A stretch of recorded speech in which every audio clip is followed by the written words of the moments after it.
কিছু কিছু লোকজন ফোন করে জিজ্ঞাসা করে, তুমি এখনও কেক বানাও? মানে এটা কী ধরনের প্রশ্ন ভাই?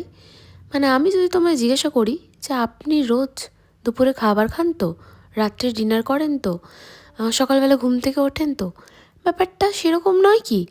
আমার প্রফেশন এটা, আমার কাজ এটা, আর তুমি আমায় ফোন করে জিজ্ঞেস করছো আমি কেক বানাই কি না? আরে कहना क्या चाहते हो यार, দাবিটা কি তোমাদের?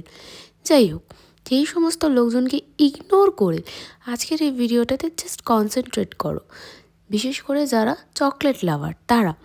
মানে এই কেকটা বানানোর সময় আমার খুব একটা লোভ লাগেনি, কারণ আমি না ওই চকলেট লাভারদের দলে পড়ি না অ্যাকচুয়ালি।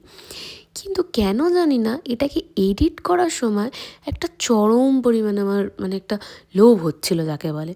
তবে ঠিক আছে, আমি যখন এটা এডিট করতে বসেছি, যখন এই ভয়েস ওভারটা দিচ্ছি, ততক্ষণে অলরেডি কাস্টমারের পেটে কেকটা চলে গেছে। তো পেট খারাপ হওয়ার আর কোনো চান্স আছে বলে আমার তো মনে হয় না। কেমন লাগলো কমেন্ট করে